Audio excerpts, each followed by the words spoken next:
Hey, what's up? How you doing? It's TJ Shaputin, and this is my first real video on this channel. I made it a while ago, but I am now going to be using it for my political stuff. If you don't know me, my main platform is on Instagram. I'm a real creator. Just got my page unbanned, thank God. I'm also decently large on Facebook, and this is going to be where I only talk about faith-based and political things, social issues, things of that nature. My main YouTube channel, TJX Shaputin, is mainly focused on gaming, anime, and pop culture, things that I'm personally interested in. But unfortunately, those communities don't really mix. So whenever I upload, political content, sometimes it does well, but it usually bombs. So I feel like why not just have a dedicated place for it. But today, I want to talk about my personal gripes, issues, frustrations, and criticisms of the shortcomings of this second Trump administration. I want to preface this with making criticisms and direct critiques of the president himself or of the people he has around him or the decisions that him and his cabinet makes. Does not mean that I am categorically against Donald Trump. It doesn't mean that this is a hate campaign. Doesn't mean I hate the man. Something like that. I can think that he's still a net positive to the country and also think that he's doing a lot of things that are really stupid or that I sincerely disagree with. And people are they have very short-sighted binary minds, and they can't comprehend nuance. They can't comprehend, like, I'll criticize 4 things that he does and I'll celebrate 10 of them. And on each video of the 4 things that I'm criticizing him on, people will be like, "Oh, you turn your back on Trump. Oh, what? You're a sellout. You're a rhino." What are you talking about? Just stop being a retard. People can talk about things that bother them without being categorically against the person doing the things that bother them. It's very uneducated, low IQ binary thinking that you have to be 100% one side or the other. You're a far right extremist or you're a radical left liberal retard. Like, it's so frustrating. But anyways, one of the main things that really irk me is him walking back mass deportations and talking about amnesty and, oh, we're only going to go after criminals now. That's not what mass deportations and remigration means, because this is the reality that people have to accept. When you say mass deportations, you are signing up to tear apart families. You are signing up and making the decision that regardless of the optics of the situation, of all these tens of millions of people that are in our country that don't belong here, they are setting up shop, making their own families, taking advantage of our welfare system, setting up a life here, and people are going to be very sad. Children are going to be separated from parents. And that's tough, but you knew the consequences when you came here. That is a harsh, difficult thing to go 100% with in that direction. But you know what's worse than that, than making criminals' lives suck and people that bastardize our process into our country? What's a lot worse is making Americans suffer the consequences and making us live through it and have to deal with it. There are a lot of adverse effects and very negative things that are the result of there not being remigration. I don't want any more immigrants in here until we get the ones that shouldn't be, that came in here illegally, out. I want net zero immigration into the United States, because we have to prioritize the homeland first. That's the only thing that makes sense, and that is a hard, difficult thing to do. But you have to have the absence of humanity for the invaders and the humanity for your fellow American brethren to make those tough calls and to do it. And stop playing the optics game with people that hate you, because when you play the optics game with people that already want you to lose, you're gonna lose 10 out of 10 times. They're never going to like you, Trump. So you need to do what you said you're going to do. And I want to preface that there is so much good that he does. There are so many great decisions and great bills that he passes. And Trump winning the presidency has opened up room for so many conversations that we wouldn't be able to have had otherwise. And I don't want that to get lost on anyone, because I think that it's very important, and I'm very grateful for that. And it's relevant to acknowledge, but that doesn't mean that it's all 100% good. And that doesn't mean that you have to like all of it. Another thing is the H-1B visa endorsement. One of the most disgusting things I've ever seen President Trump utter out of his mouth is that Americans don't have enough talent to do all these jobs that these Indians with these fraudulent, scammed degrees are being given into this country. For your administration, because if you want to raise wages for American workers, you can't flood the country with tens of thousands or hundreds of thousands of foreign workers. You also do have to bring in talent. When we have plenty of talented people here. No, you don't. We don't have talented people here? No, you don't have. You don't have certain talents, and people have to learn.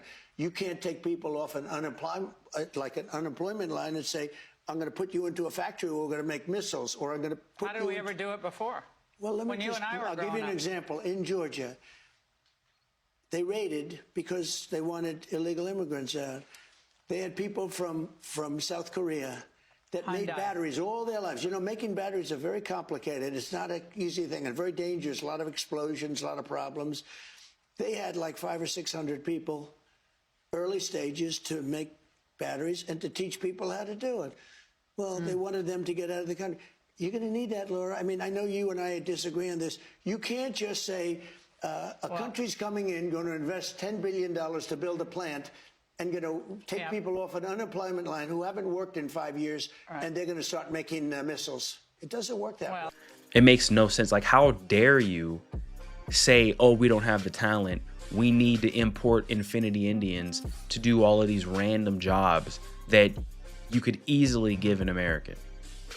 No questions asked. These people come from third world holes where all they do is lie to, scam one another, cheat one another, act in bad faith, get one over on one another. They all still call India their homeland. They have no loyalty to the United States. If India and America went to war, they'd be sleeper cells. We don't need these people here. And for you to have the nerve, the audacity, when you see the giant Indian invasion that Greg Abbott in Texas is allowing in Frisco mainly, and when you see how horrible the unemployment rate is right now and how difficult it is in the job market, and to say that, oh, we don't have the talent, we need this, that, and the third. No, we don't. We don't. You know that's not true. And that's not making America great again. Make America great again for who? For Baljeet and Abdul? No. I want to make America better for Americans. For Josh and Matt and Sydney and Megan and Bethany. Not Muhammad, not Gershna, not Ilhan. No, brother, it's gross. Not too long ago, he said that he was passing some bill for 600,000 Chinese students to come into our already overly inflated American education institutions. We're getting along very well with China. And I'm getting along very well with President Xi. I think it's very insulting to say students can't come here, because they'll go out and they'll start building schools and they'll be able to survive it. But I like that their students come here. I like that other countries' students come here. And you know what would happen if they didn't? Our college system would go to hell very quickly. You'd have, and it wouldn't be the top colleges. It would be colleges that struggle on the bottom. And you take out 300,000 or 600,000 students out of the system. I like having, and I told this to President Xi, that we're honored to have their students here. How many Americans is that cucking over that want to go to one of these schools? A lot of them. And do I think a lot of these, most of these colleges are indoctrination camps? Yes. But you know who deserves to be in those indoctrination camps? Americans. Not a bunch of Chinese people. And that's no shade to Chinese people. I don't have any implicit bias against Chinese people. I love Chinese people. I love Chinese food. The culture is pretty cool. I don't know about y'all religion. Y'all tripping. I love Jesus. I don't like communism. I'm not a fan of your government. I think your government's a bunch of scumbags. But that doesn't mean I don't like Chinese people. I just don't prioritize their needs and necessities and their ability to achieve things and become something in my country over fellow Americans. You need to have a nationality bias, not a racial or an ethnic bias, a nationality bias.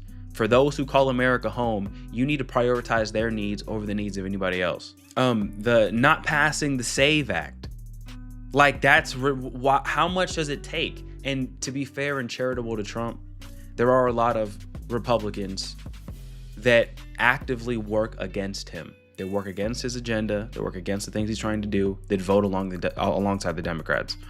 That doesn't make the optics any better. The optics are still bad when you control all three branches of government, and all we're getting right now is liberalism, but slower. That's it. Because when Democrats are in power, what do? They spearhead the end of days. They do everything in their power to prioritize illegal aliens, to take away your guns, to take away your freedom of speech, censorship, deplatforming, everything under the sun to disenfranchise Americans. Yet the right is afraid to pass something for voter ID, and they're allowing the liberal retards to run off with the insane asinine idea that voter ID is racist. We need to eliminate so many people from being able to vote. It's not even funny. We need to remove the right to vote from 80% of the population at least.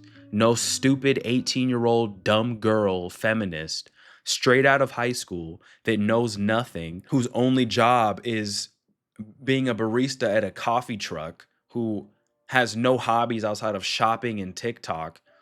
What the freak does she know about anything? She doesn't own anything. She doesn't have property. She's not forward thinking. They only think and vote solely with their emotions, because people that can only process information within the next 15 minutes of themselves have been given a right that they shouldn't have. Women don't even have to sign up for the draft, and they get to vote? Don't get me started on women voting. Women should not vote, and most men shouldn't either.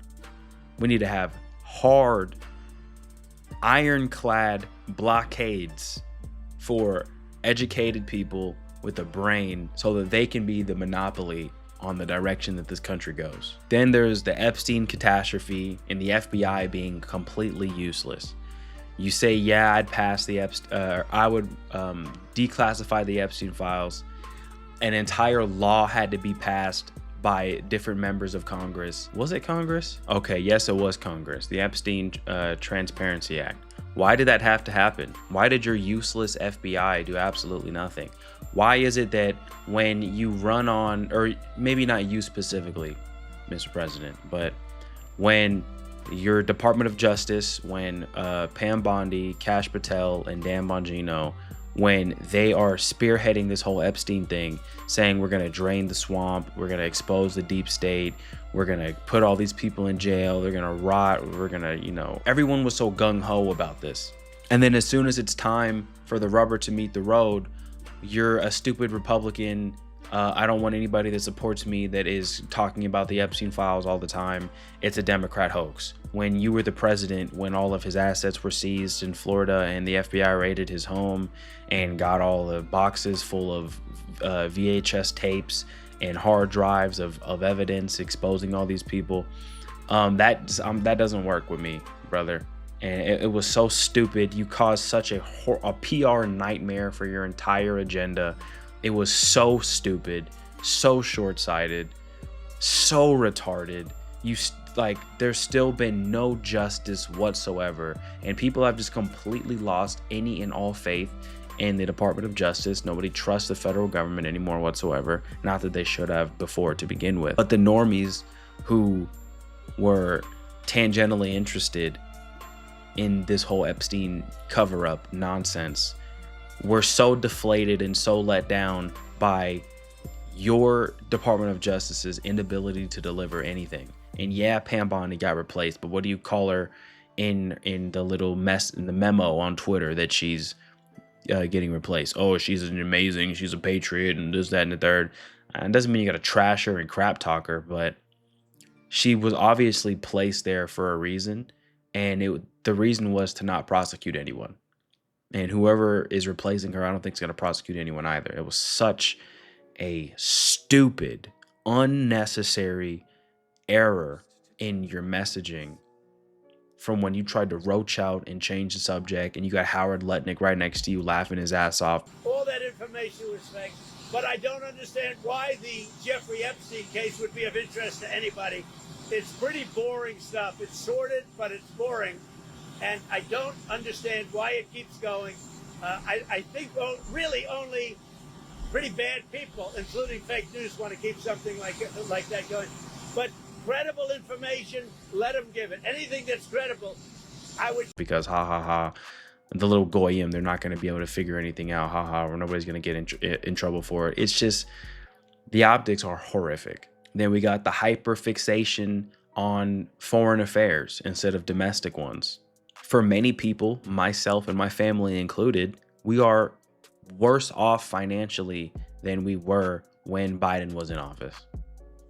Straight up. And you can say that that is because of a litany of different factors, tons and tons of different reasons for why that could have been, you know, our own decisions, our own misfortune with losing opportunities and lost contracts and things like that. But the taxes are still insane. It's ridiculous. Groceries are still incredibly expensive. Gas is incredibly expensive again. But you want to brag so much about, oh, I'm stopping all these foreign wars, and you're having a meeting with this foreign leader and this prime minister and this president, and we're worried about the well-being of this country and that country instead of America. You're focusing on the entire world. It's like you're trying to be the world's president instead of America's president sometimes. And I understand that being the president doesn't mean that you are an isolationist, or that it is reasonable or there's any sort of, you know, genuine expectation to just completely walk away from any and everything regarding foreign affairs. I know that that is a duty of the president to deal with things internationally, but I feel like there is so much effort, so much mental bandwidth of the president and this administration that is only hyper focused on international affairs, while things really aren't getting better in the country. Why aren't all of these crazy Antifa nutballs getting put in jail? Why aren't you crucifying them and making an example out of them? Not literally, but these people that are just banging on the ICE facilities and driving cars through them and attacking federal agents. Why aren't you just taking like 20 of them and you put them all in jail for 15 years?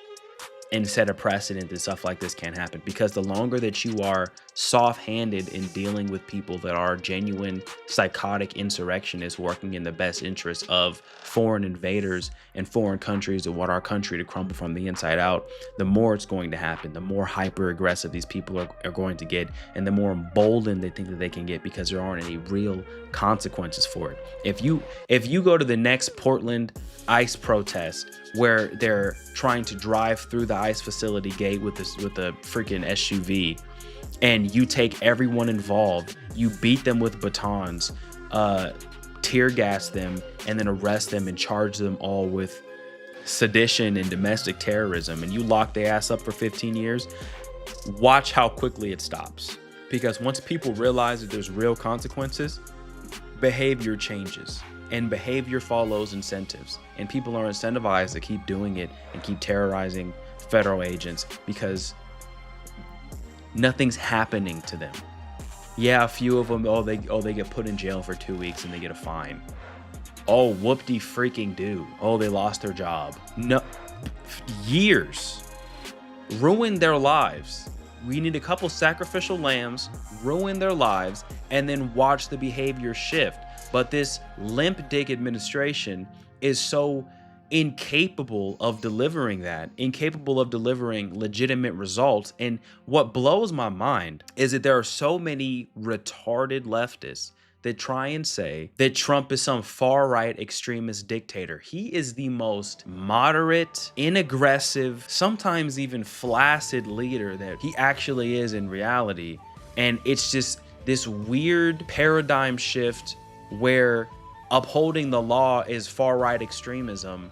Is like, how did we get here? How did this escalation of language develop so aggressively in such a short amount of time? How much Marxism and communist sympathizer, America-hating nutballs have been created over the last 10 years? It's crazy. But not only that, that's just one aspect. People are broke. Nobody can afford anything. And no, it's not Trump's fault necessarily. It's like he came into this and inherited so many issues, and I'm sure it's been a nightmare trying to recover from it. But knowing the amount of shambles that the country has been left in, how much crime there's been, how many Americans have been disenfranchised due to Democrat policies, reverse them. Reverse them. Focus a little bit less on trying to solve the rest of the world's problems and bring it back to the country that you were elected to lead. Because I feel like America is secondary right now to the Trump administration, and they want to do everything abroad, everything globally, without the core problems that are happening right now. Sign an executive order screwing over these credit card companies that are just holding all this debt and these credit scores over people to, you know, financially ruin them. How in the world does this country have the nerve to give a private citizen a credit score when we are tens of trillions of dollars in debt to other countries? That fundamentally, it's like, it's such an oxymoron. It's unbelievable. Why aren't there any executive orders against fraud? California is trying to pass the Stop Nick Shirley Act. Like, are you to literally handicap investigative journalism, and all people in the Trump administration are doing is just complaining about it on Twitter? Really? You guys are the president. JD, you're the vice president. Do something about it.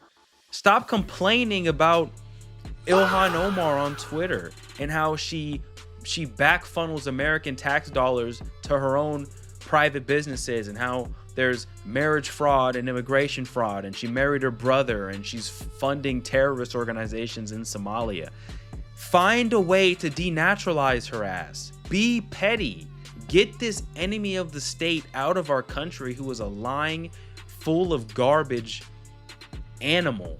Let Somalia deal with her. Her father was some crazy, you know, war chief that genocided a bunch of people, from what I understand. Send her ass back there and let her get processed through the Somalian blood feud judicial system that they have. Give that lady up to the wolves. Why are you just complaining about her on social media like you're not the president? Do something. We all know she's a retard. We all know she's bad. We all know she's a scumbag. We all know Minnesota is a shithole. Do something about it. But no, there's too much bandwidth focused on fixing the rest of the world's problems that's not a priority for you guys. Then there's the not regulating the AI data centers in this country that are just running wild, and how you remove the state legislation so that they can just do whatever they want, essentially, with the proper licensing. And I'm not going to get into the Israel situation, because every single time I ever have, it has been a net negative to my mental health. It's not worth it, because people are so dumb. There's no amount of nuance that can happen. The people that love Israel are going to love them no matter what, and the people that hate Israel are going to hate Israel no matter what. But there is a weird hyperfixation on our relationship with Israel. Any and all issues I have with Israel starts and ends with AIPAC and American elected officials who can't say whether or not they would rather act in the best interest of America or Israel or not. That's very weird. That's going to make a normal American citizen feel very uneasy. The amount of interplay with the ADL and the censorship, and how any and all criticisms of Israel is reframed as hateful anti-Semitism. That's negative. That's not positive. This is America, and we have freedom of speech. And I prioritize the freedom of any American to speak how they please about Israel than I do with the optics it is going to make Israel deal with, because I'm an American. Am I anti-Israel? No, I'm not. I'm not anti the Jews. Again, my issues start and end with the way in which they have any sort of control in censorship or of American legislation. And Trump, the reality is he has a gigantic ego. It's huge. He loves hearing himself speak. He loves being praised. He loves being right. I just watched a clip of him the other day where he was, you know, talking about how wonderful he was when he was with Joe Rogan making those psychedelics legal or something. And he was just glazing himself, gassing himself up. He puts his foot in his mouth a lot of times. And an issue that I know a lot of people have with Trump is that he's just radioactive. Every single thing that he says and does is measured and picked apart. And there's a lot of Trump baggage. And he says a lot of things that are so unnecessary, posting himself as Jesus, you know. And I think Trump's really funny. Like, it's hilarious when he called Tim Walz a retard and stuff like that. Like, it's funny when he's, you know, threatening Iran. I'm going to annihilate your whole civilization. Like, that makes me feel patriotic. But there's a lot of stuff where you just glaze yourself, where it's just like, bro, what are we doing right now? Like, don't you got bigger fish to fry at the moment? Got him down, and I had a news conference to explain how great I was. I said, I'm the greatest there ever was. I got it down 1/8%. And just because you can do or say something doesn't mean that you should. Like, when that one Hollywood director died and he was like, good, I'm glad he's dead and stuff like that. It's like, I even agree with it. That nigga was a scumbag. And the way that he would have talked about Trump if he died, I'm sure was crazy. But be angry and sin not. So it just brings so much negative PR for you that doesn't help anything. It doesn't help you. It doesn't help the administration. It doesn't help your agenda. It doesn't help you passing the bills and the laws that you want to pass. Because, you know, soft normies are going to think that you're crazy. And he posts stuff like he has like a mandate from God. Trump is not moving like he has a mandate from God. And Asmongold said that on his stream the other day. He needs to be way more aggressive, way more litigious and petty with the way that he operates, the way that he tries to fix the nation. Do I hate President Trump? Absolutely not. I'm so grateful to God that he won, because we would be so much worse off in comparison. I couldn't even fathom or imagine if those psychotic Satanist nutballs would have had the control over our government and the direction of this country. So glad that Trump won. Thank you, Jesus. Regardless of that, I think things are going to get worse before they get better, if I'm just being completely realistic.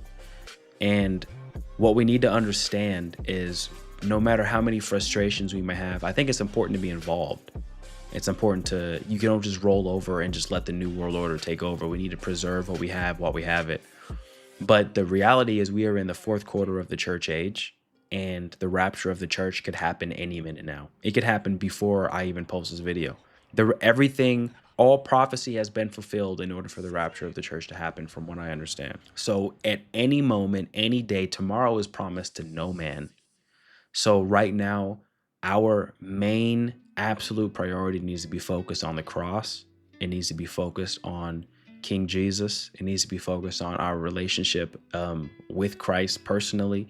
It needs to be focused on the Great Commission, with proclaiming the Bible and disparaging sin, disparaging debauchery, being the light and the salt of this earth to preserve all the goodness left in this life, left in this world, left amongst people. And there's no voting that's going to fix this. Trump's not the man to fix all of America's problems. The next president isn't the one to fix all of our problems. JD Vance isn't the next one. Marco Rubio is not the next one. That's just the reality of it all. The globalists at some point are going to get their way, and they're going to win. And then, you know, either before or after that, the church is going to get raptured, and all evil will have complete carte blanche and authority over this planet. And then after the 7-year tribulation period, and after, you know, the Antichrist is revealed and he comes to power and America yields its sovereignty, then the raptured church and the dead saints in Christ, after we rise, we are going to come back to whoop the devils behind and whoop the Antichrist behind. So it's important to care. It's important to hold our leaders accountable. It's important to want the best for our country. It's important to want the best for the world. And although it's not going to happen the way that we want it to happen, it's still our duty as children of God. It's still our duty as Americans to try and will that into reality. So that's just my 2 cents. Let me know if you guys like this style of video. I love ranting, you know, talking about things that are important to me, obviously, as you see from my other social medias. Subscribe to the new channel. Get me monetized on here so I can do this full time. Check my Facebook videos. If you're on Facebook, follow me and watch my reels at TJX Shaputin. I get paid for those. Let me know what kind of content that you guys would like in the future. on this channel and, you know, my more gaming focused channel as well. I'm going to be pretty busy pretty soon. I'm moving to Texas in June, mid-June, so just under 2 months. But until then and after then, I'm going to be putting out as much content as I possibly can. Hit my email, tjxshaputin@gmail.com, for business inquiries, podcast appearances, video ideas, or if you just want to talk to me there. Hit my link tree down below. Follow me on Twitch, Kick, TikTok, everything and all that down there in the description. Yeah, but if you like the video, like it, send it to your homie, send it to your friends. Go read the Bible and then go watch One Piece. Yeah, it's been TJ Shaputin. Catch you on the next one. Deuce.